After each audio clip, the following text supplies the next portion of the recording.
en espejos, todo el mundo sabe que es una lente, por lo menos yo, que uso lentes desde que entré a la universidad, las he usado siempre, ¿sí?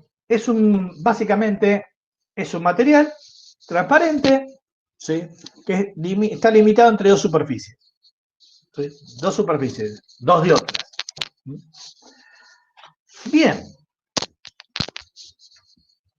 cualquier material, ¿sí?, transparente, con un índice de refracción distinto al de afuera, que está limitado por dos superficies, es una lente.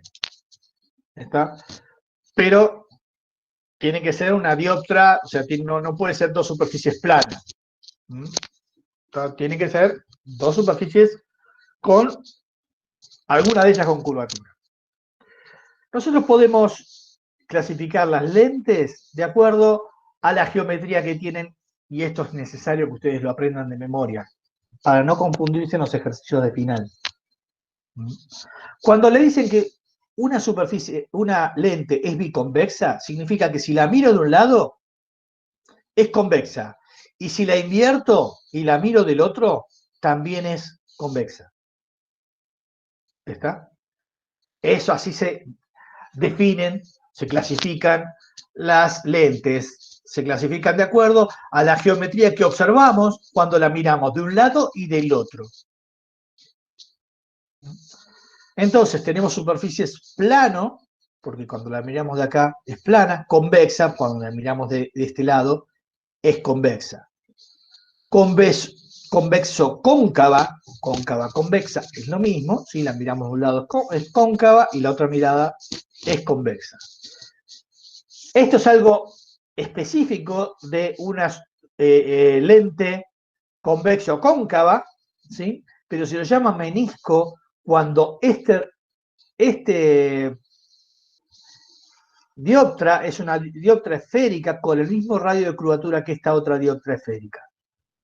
¿Sí? Si estas dos superficies tienen la misma curvatura, ¿sí?, entonces se le llama menisco.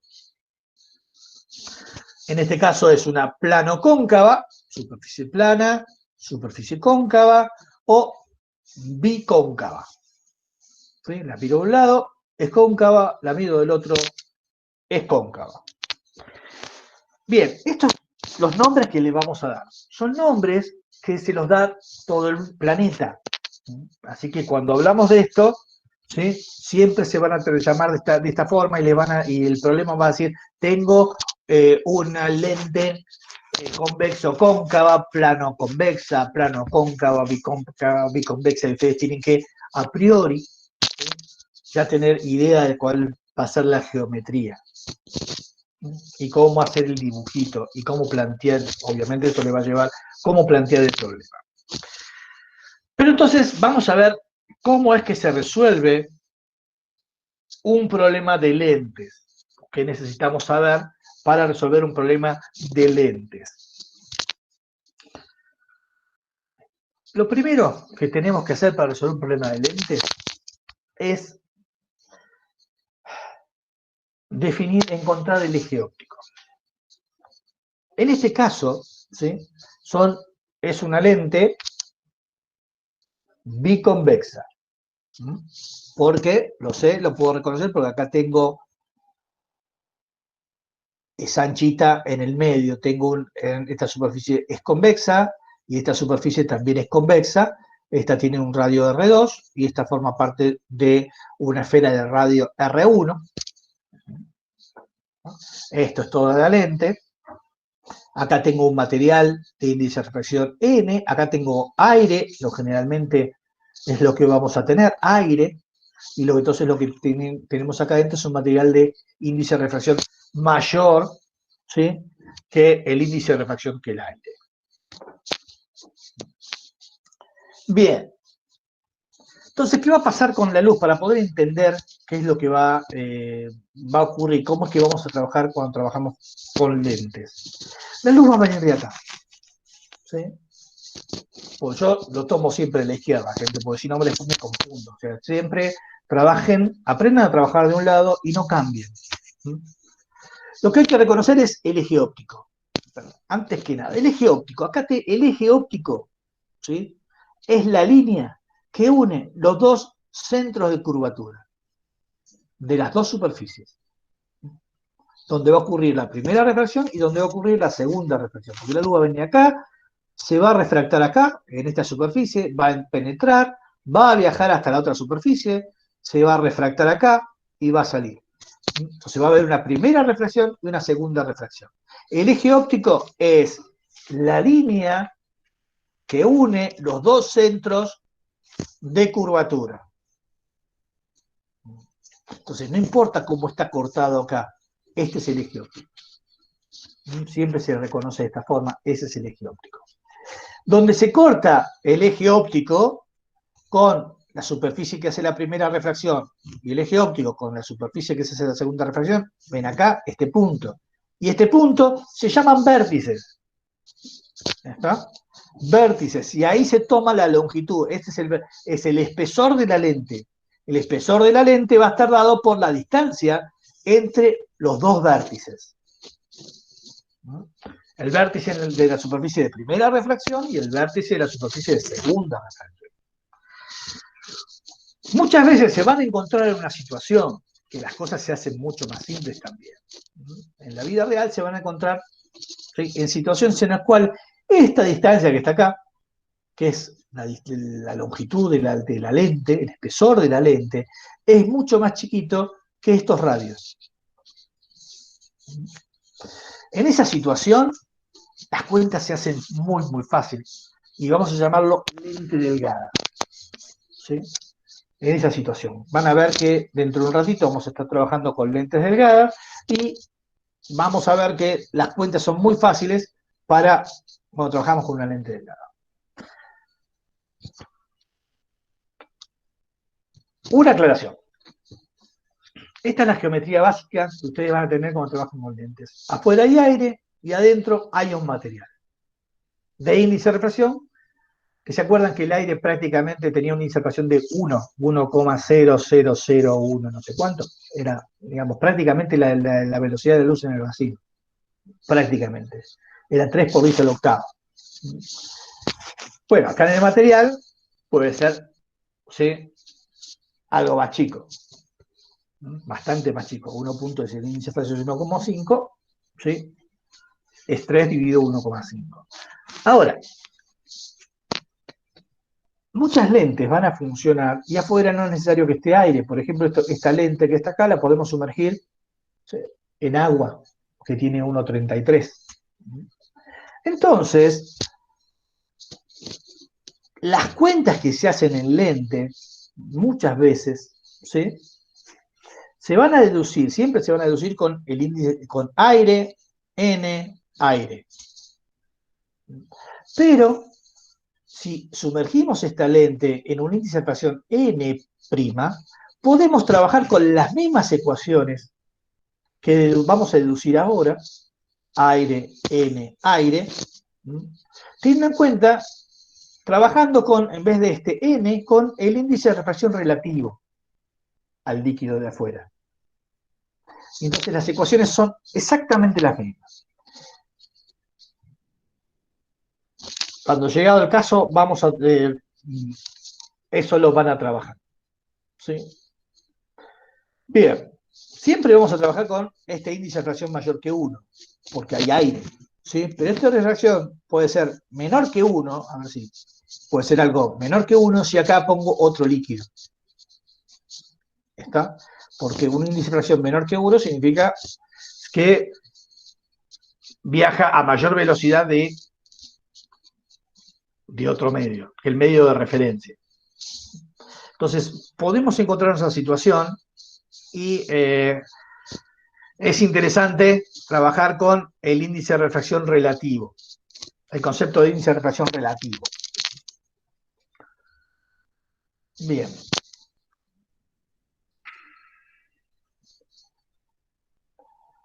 Las lentes, como las dioptras, ¿sí?, nosotros podemos hablar de convergencia o divergencia. Va a haber lentes convergentes y va a haber lentes divergentes.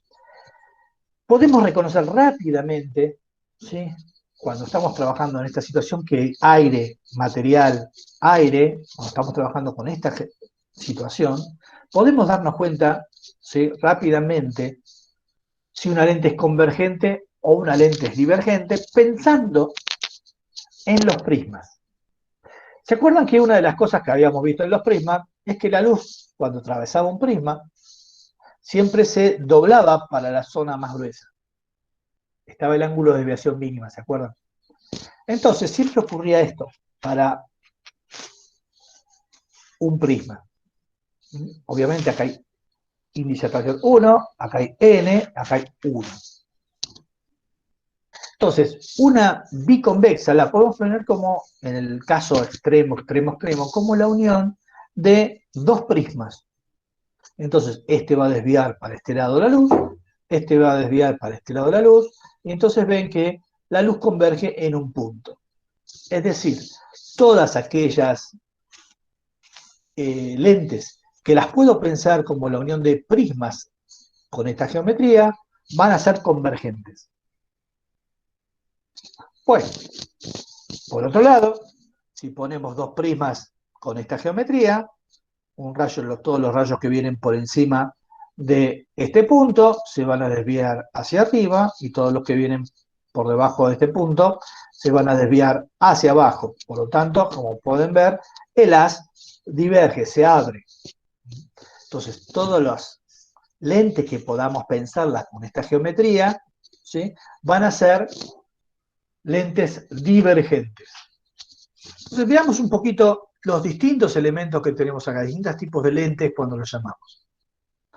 Vean que esta biconvexa se parece a esto, ¿sí? Y entonces, bueno, las biconvexas, ¿sí?, van a ser lentes convergentes. Las bicóncavas, vean que son finitas acá en el medio, gruesas en los bordes, se parecen a esta geometría. Y por lo tanto, las bicóncavas van a ser divergentes. Ok, entonces, ¿la plano convexa va a ser convergente o divergente?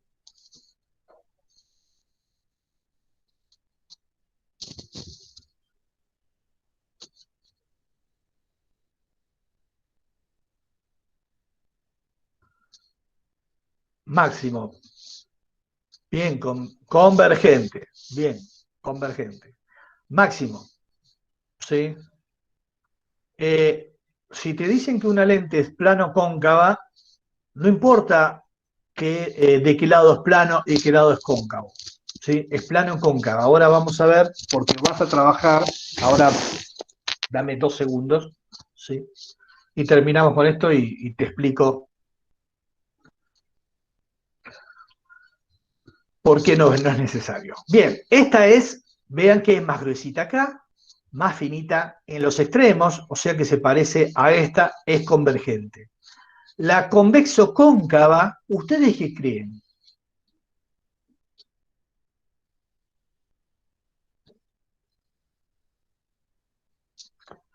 Esa es difícil, ¿sí? Ok, yo creo que ahora agarren un cuaderno y dibujen dos convexo cóncavas. Una, ¿sí? Una de ellas, ¿sí? O sea, estamos hablando de esto, ¿sí? Una es en el cual este radio, ¿sí?, es muy grande y este radio es chiquito, ¿sí? ¿Ah? Y acercan los dos vértices, ¿sí? Este radio es muy, muy grande y este radio es muy chiquito. Y la otra que quiero que hagan es este radio, ¿sí?, muy chiquito, muy chiquito, ¿sí?, muy chiquito, y este muy grande. La convexo cóncava, y a ver qué me dicen, qué son cada una de ellas. ¿Sí? Vamos por el primero. Este radio es muy En el grande, primer este caso radio es muy chiquito. ¿Sí? sería divergente. Esa sería divergente. En cambio, si hacemos este radio chiquito y este radio muy grande, ¿sí?, les va a dar convergente. Guarda con esto, las convexo-cóncavas, de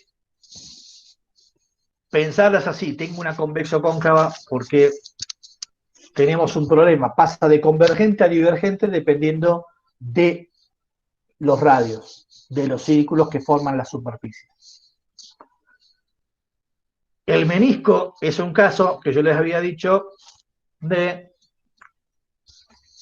que tienen el mismo radio de curvatura. ¿Ustedes qué creen? ¿Es convergente o divergente?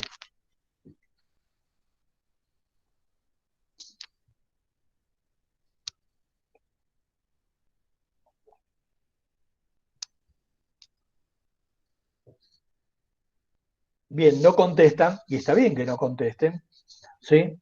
Porque el menisco se llama así, porque es una cosa muy rara, ¿sí? No converge ni diverge. La luz pasa a través de él como si fuese una lámina de caras paralelas. No se desvía la luz. Es una cosa rara, ¿sí? Pero los lentes que no tienen aumento, ¿sí? Las lentes, ¿sí? Que no tienen aumento justamente están formadas, los cristales están formados por meniscos. Los lentes de sol, por ejemplo, que uno compra son meniscos. Las superficies son de este tipo. Bueno, la plano cóncava, como verán, es divergente. Ahora, bien, esto es porque este índice de refracción es mayor que el índice de refracción que está afuera. ¿Sí? Pero, ¿qué pasaría, y ahora se los pregunto, si esta lente, que tenía un índice de refracción, pongámosle 1.4, la sumerjo en un aceite que tiene un índice de refracción de 1.8? O sea, esto que tiene 1.4, ahora lo sumerjo, ¿sí?, en un índice de refracción que es más grande. ¿Qué creen? Esta lente, que es una biconvexa en definitiva, ¿cómo se va a comportar? ¿Como convergente o como divergente?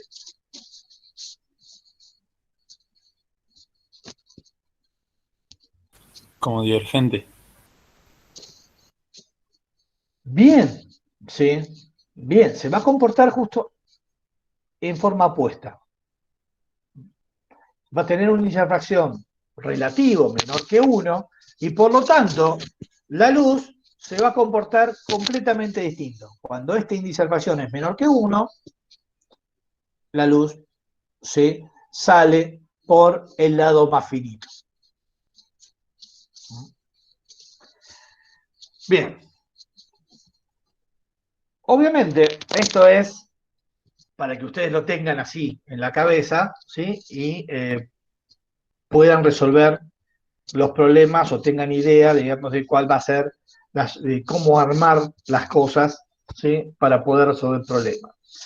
Nosotros, mejor dicho, ustedes, ¿sí?, lo que les vamos a pedir en esencia es que cuando les digan esto, en estos nombres, ustedes sepan de qué están trabajando, ¿sí?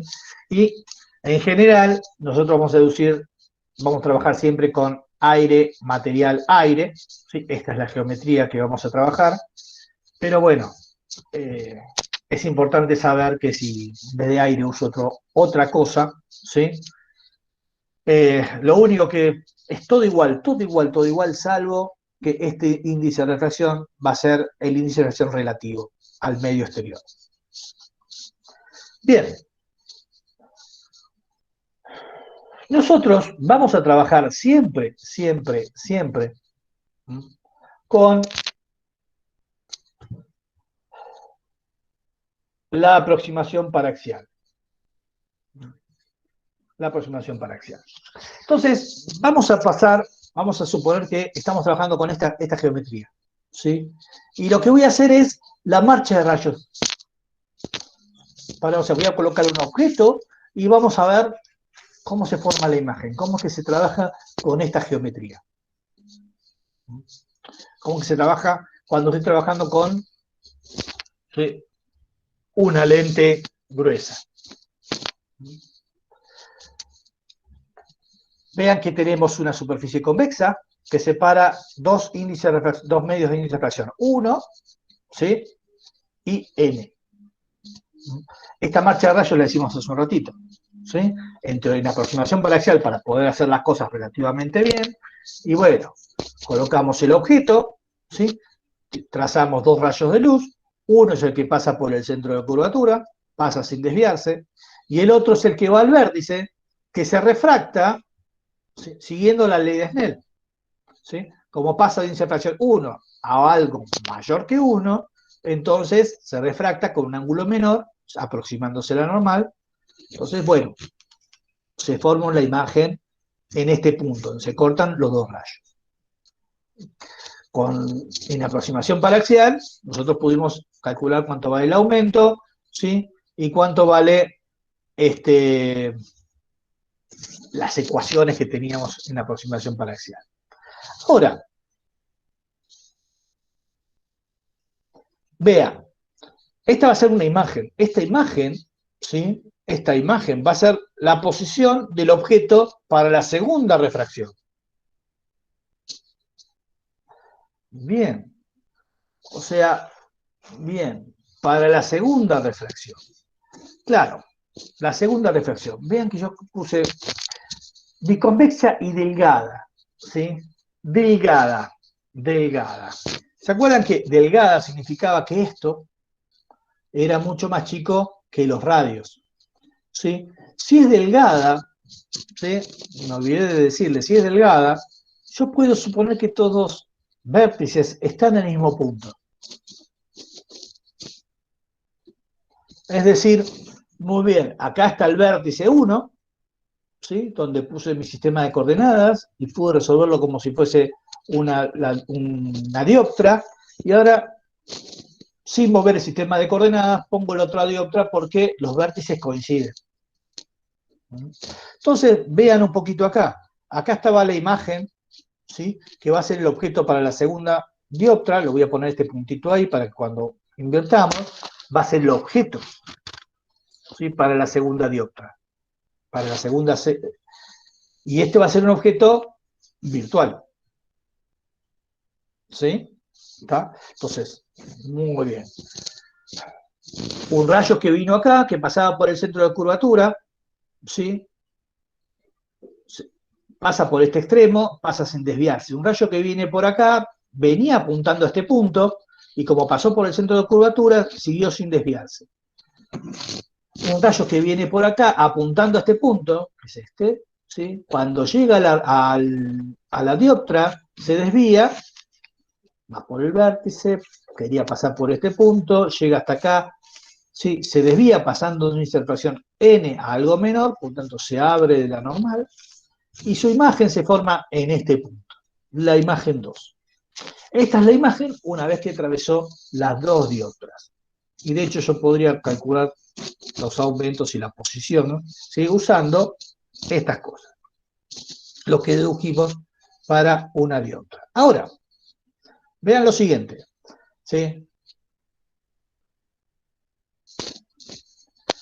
Como es una dioptra, es una lente biconvexa, ¿sí? Y delgada, una biconvexa era una lente convergente, ¿sí? Una lente convergente en aproximación paraxial la vamos a asimilar a esta imagen, ¿sí? Esto es una flechita con dos puntas. Vean que, es decir, esto es así, y la otra curvatura es así, y la otra curvatura es así. Esto es, estamos aproximando, en aproximación paraxial, el símbolo de una lente. Esto es una lente delgada convergente, porque era biconvexa. ¿Sí? Bien, este es el objeto, no cambié su posición. ¿Sí? Y esta es la imagen, no cambié su posición. Si hicimos las cosas bien, bueno, estas son las ecuaciones, ¿sí? Si hicimos las cosas bien, hay un rayo, ¿sí? Un rayo que une estos dos puntos, ¿sí? Pasa por el vértice, este es el rayo principal, ¿sí? O sea, si hice las cosas bien, un rayo que sale del objeto, de la punta del objeto, que va al vértice, ¿sí? pasa sin desviarse por la punta de la imagen. ¿Sí? Este es el rayo más importante, ¿sí?, para una lente delgada. Es el rayo principal y es el que pasa por el vértice. Esto me sirve nada más, ¿sí?, para ver si hice las cosas bien. Porque yo pasé esto, hice la primera refracción, después lo usé de imagen, de objeto para la segunda refracción y calculé su imagen. Si hice las cosas bien, ¿sí?, este rayo me lo marcó. ¿Sí? Bueno, trazo el rayo principal y el rayo principal me marca que hice por lo menos las cuentas bien cuando yo lo hice, ¿sí?, hace un rato. Siempre yo voy a usar el rayo principal. Entonces van a ver que en todas mis marchas de rayos uso el rayo principal. Bien, ¿qué es importante de esto? Es importante dos cosas. Uno es que, ¿cuál es la relación entre H' y H? H' y H, ¿sí?, siguen esta relación, es S' sobre S. Vean que efectivamente, miren, acá tienen este triángulo y este triángulo. ¿Sí? Esos dos triángulos, vean que son triángulos semejantes. Así que esto dividido esto es lo mismo que esto dividido esto. ¿Sí? De ahí se dan cuenta de dónde va la imagen. Y esta lo podemos calcular de estas dos ecuaciones. ¿Sí? Si ese S1 es S y S'1 es S'1 es S2, ¿sí? Vean que si tengo esta ecuación y S'2 es S', vean estas dos ecuaciones. Esta ecuación y esta ecuación. Este S'1 es S2, así que sumo esta más esta, ¿sí? Lo que me queda, se me va este término, ¿sí?, y lo que me queda es 1 sobre S1 menos 1 sobre S'2 igual a 1 menos N sobre R1 más N menos 1 sobre R2. Entonces, ¿está bien?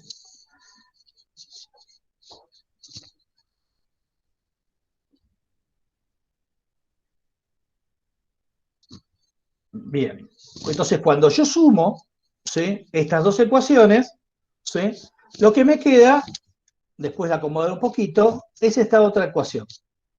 ¿Sí? Es 1 sobre S, que era el 1 sobre S1, menos 1 sobre S', que era este, ¿sí?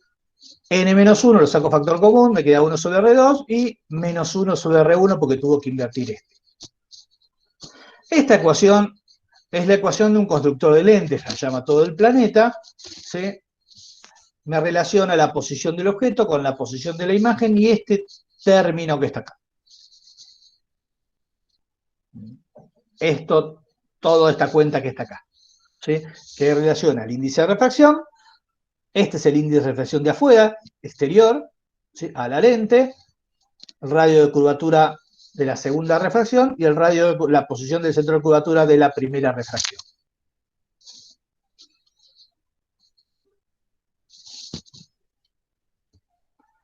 Vean que con estas dos ecuaciones ya tenemos casi todo. ¿Por qué? Porque estas dos ecuaciones nos presentan un conjunto de ecuaciones con dos ecuaciones con dos incógnitas. Dado que conozco H y S y la geometría N, R1 y R2, me permite calcular H' y S'. También nos permite calcular los focos. Así como teníamos un foco objeto y un foco imagen de las dioptras, también hay un foco objeto y un foco imagen de las lentes. Entonces, veamos de esta ecuación cómo calcular el foco objeto. El foco objeto es la posición de un objeto cuando su imagen está en el infinito. O sea, pongo acá infinito y calculo cuánto vale el foco objeto. Vean que el foco objeto, después de hacer una cuenta, lleva este término, calculo F y resuelvo esta diferencia, es R1 menos R2 sobre R2 por R1. Entonces, cuando calculo, me queda esto. Foco imagen es la posición de la imagen de un objeto que está ubicado en el infinito, así que pongo acá infinito y calculo y que queda esto. Viendo que esto es muy interesante. Vean que este factor es lo mismo que este factor. Así que el módulo de f y el módulo de f' son los mismos.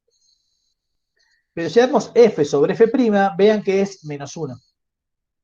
Si hago el cociente f sobre f', eso da menos 1. Eso me dice que f y f' valen lo mismo, tienen el mismo valor absoluto, pero uno está de un lado y otro está del otro de nuestro eje.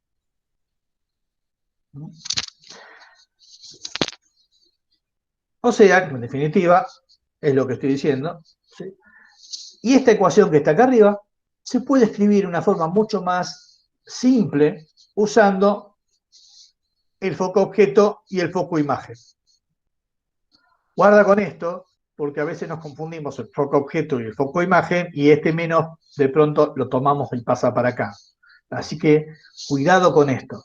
Yo antes de escribir estas ecuaciones, traten de pensar primero bueno, pongo una convergente y verifiquen que efectivamente los signos le den para una convergente o para una divergente. Siempre pónganse un punto de control. Muy bien, entonces vamos ahora, ya que podemos ubicar los focos, ¿sí? Vamos a hacer una marcha de rayos.